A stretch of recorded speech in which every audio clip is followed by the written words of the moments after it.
Hi guys, and welcome back to the purple sector. I'm Charlotte and today I'm going to be going through my 2022 grid predictions. So obviously we've got a lot of teams that have already signed their drivers for multiple deals or have confirmed their drivers for next season. So I just wanted to go through some of the seats that I think will be taken at next year. So obviously I'm going to start with Mercedes, and as we know there is a lot of speculation about who is going to be in that seat next year between George and Valtteri. The second seat, obviously there's been so much drama over this, Bottas coming out in the media saying it's all rubbish, everything that you've heard is rubbish. George saying that he wants it all sorted by the summer break. And yeah, I just think this seat is going to cause a lot of controversy. Me personally, like I said last year in a predictions video, I want George Russell in this seat. I wanted him to be in this seat for 2021 season. Obviously that didn't happen. After we saw him at Sakira, I thought he could be in with a shot, but obviously, you know, Bottas signed. So yeah, I really want to see George Russell in that seat. I think George Russell is the future of Mercedes, and I do generally think that him and Lewis would work really well, because I feel like Lewis, having 7 world titles, is now in a sort of phase of his career where he's like, okay, I'm still competitive, but I'm also ready to teach a younger driver like the sort of ropes, so when I leave, they can then be the future of the team. So I think George would fit in this team really well. We saw how quickly he picks up the car in Sakir. He was literally had 3 days. Although he didn't beat Bottas in qualifying, he took the lead straight away. He was like literally the tiniest margin away from Bottas in qualifying to take pole. And we saw his attitude when he dropped down the field, the way that he came back up. And I just think he is ready to be in that seat, and I'd love to see him. I don't see what Mercedes has to lose right now. I feel like they're going to lose the constructors this year because of where Valtteri has been placing in the races. I don't think they've got anything to lose. I think stick George in there, give him a shot and see how we go. So that also then leads on to Red Bull, and we know they've still got Max for next year, and that's that spot. Checo's contract will run out at the end of this season, and obviously the second Red Bull seat is also really talked about. I personally think they might keep Checo because he has been a really good wingman to Max so far this season. He's got a win. He is securing them, the constructors, so far, and I just don't think that they'll get rid of him after how well he's performing. He's definitely performing much better than Pierre did. He's definitely performing much better than Albon did, and I just think he is fitted into that team really well, and he's doing everything that the team want him to do. This is why Red Bull are being so dominant as well. Obviously we know Max is an amazing talent, an amazing driver, and he generally could win it this year.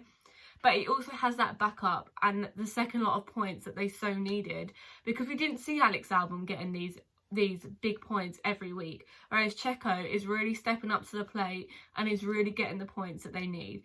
If we just go back to Baku and we could see how Checo won and Max didn't get any points, Checo secured Red Bull 25 points that race. Like, if he wasn't there or if he was further down the grid, the outcome for Red Bull wouldn't have been as great. And I also think that really helped that Mercedes obviously messed up that race too. But I definitely think that Sergio Perez will be in that seat next season. So that moves on to another team who could have all new drivers next season, and that is Alfa Romeo. Obviously we know that at the moment they've got Kimi and they've got Antonio, and with Alfa, I just think they're a team that are just there. Like, to me, they don't have any, like, they're not competitive. I feel like they are happy wherever they play. So if they get points, amazing. But if they don't, I don't really see any, like, negativity from that team. I just feel like they're sort of there and they're sort of coasting. And I think this because obviously when it was Sauber and we had Charles, they were getting points and they were competitive. But obviously now with Kimi and Antonio Giovinazzi, we're not really seeing that competitive side. So I think they could do a double swap this season. Obviously that's if Kimi decides it's not a hobby for him anymore, or if he wants to carry on, and if Antonio doesn't get the money back in that he needs. So personally I think if we look over to the F2 championship right now, I feel like Bobby Schwartzman will be in one of them seats for next season. He's doing alright so far. I think all the pressure is on his shoulders, because I do think out of the lot of the FDA that they have, I do think he would be the most suitable candidate to get into that Alfa seat. So I do think that all the pressure is on his shoulders, but I'm going to choose him to be in Antonio Giovinazzi's seat for next season. So that leads me on to who's going to replace Kimi. Obviously, Kimi's seat is technically the Sauber seat in the Alfa, and if you look into F2 again, we have Teo Porcher, who's also in the Sauber Driving Academy. I personally think that if Teo wins, he obviously has to leave F2, and I feel like he could then take the Alfa seat. But if he doesn't win, I feel like he would benefit from staying in F2 for another year, because he is so young and he has come up the ranks so quickly. I think if Kimi does leave, I think the person that could fill his seat is Callum Ilott. And I know I talk about Callum Ilott all the time in F-Series videos, because I just feel like he was done dirty last year. But he's been involved with the team. He's been doing FP1s. He's like always at the racetracks with them. So I generally do think that if Teo doesn't win F2, that he should stay in F2 for another season. And they can put Callum in there. And even if it was just for a year, to see how it is, I think Callum would work well in that seat, because of how integrated he already is with the team. And he's obviously going to be going up against a lot of drivers that he drove against in F2 as well, with Mick and Mazepin, Yuki if he stays. So I think Bobby Schwartzman and Callum Ilott for Alfa 2022. I don't think that would be a bad idea. I think two rookies would do quite well, because their car is better than Haas's. So I think that would be quite good. So yeah, hopefully Bobby Schwartz will have a good F2 season this year, because I think we all backed him last year. So yeah, so that moves on to the next team, and that I'm going to be talking about is Alfortari. So there's obviously was speculation that Pierre would be going to Alpine next season, and then Ocon announced his deal, and I don't think Alonso is going to be moving. He's got a multi-deal. So that sort of put Pierre in a where do I go sort of situation. I do think that if it was between having no seat in F1 and staying at Alfortari, he will stay at Alfortari, because he slotted in with that team so well after he come back from Red Bull. He drives and drives and drives the most out of that car. And I do think that he's good for the team. Like, he gets them points. Like, he's just the perfect little driver for that team. Obviously, I'd like him to come out of the Red Bull family, so he does have more options. But looking at who's already signed and the seats left, I do think the only options for Pierre is staying at Alfortari or bust. But then saying that, Red Bull have so many juniors in the junior categories who are talented and ready to come up. So it is a really sticky situation for Pierre, but I'm putting Pierre to still be in the Alfortari next year. So alongside Pierre, I'm putting Liam Lawson. I love Liam Lawson. I said this in every video that I've done so far. I think in the first video that I did, like predictions for this season, I said Liam Lawson will be do really well. I think he outperforms Yuri so far, and I think just watching him on track, I'm like, he's got this hunger and he wants to do well. And obviously he's doing F2 and he's doing DTM as well, so he's getting experience from all over the place.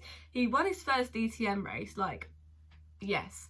So I put Liam Lawson in there, and that does mean that I've taken Yuki out of the Alfortari seat. I feel like Yuki is very much like Alex. On a good day, he is so good. If we go back to Bahrain, first race of the season, his debut was so good when you compare it to the likes of Mick and the likes of Nikita Mazepin. But we have seen so many mistakes from him recently. He's brought out 3 red flags, and I just don't think he's sort of gelling in the team as well as they hoped. Obviously, he's now moved to Italy to be with the team rather than being in Milton Keynes. And I do think that is a way to integrate into the team more.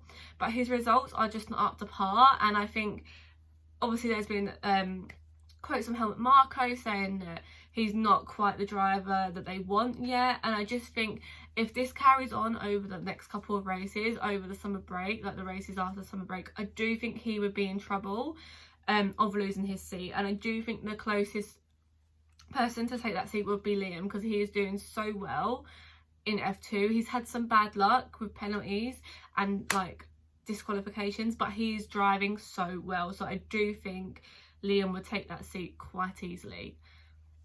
So that moves me on to the Williams boys, and obviously Nicholas Latifi is probably going to have a seat next year. So obviously I kicked out Bottas from Mercedes, and I'm thinking, will Bottas want to go from the top team to quite literally the bottom team? And I don't think he will. I think if Bottas leaves Mercedes, he will be leaving the sport for good, unless a team like Alfa want to snatch him up instead of a junior, but I cannot see that happening. So to replace George Russell when he inevitably moves to Merc, fingers crossed, I've put another F2 driver in there, and I've put Dan Ticktum. I was never really a fan of Dan Ticktum last year, but I've really grown to like him, and his racing on track, like at Baku, he just did overtake after overtake after overtake, and I do think he'd be a really like fresh start for the Williams lads, and I think he'd do really well. Obviously they are giving FP1 sessions to Roy Asani, and there's always Jamie Chadwick in the back like lurking, but I do think that for them to carry on and go forward with the new owners that they have once George leaves, I do think they need to put Dan in there, because I think he will get the results compared to the likes of Roy.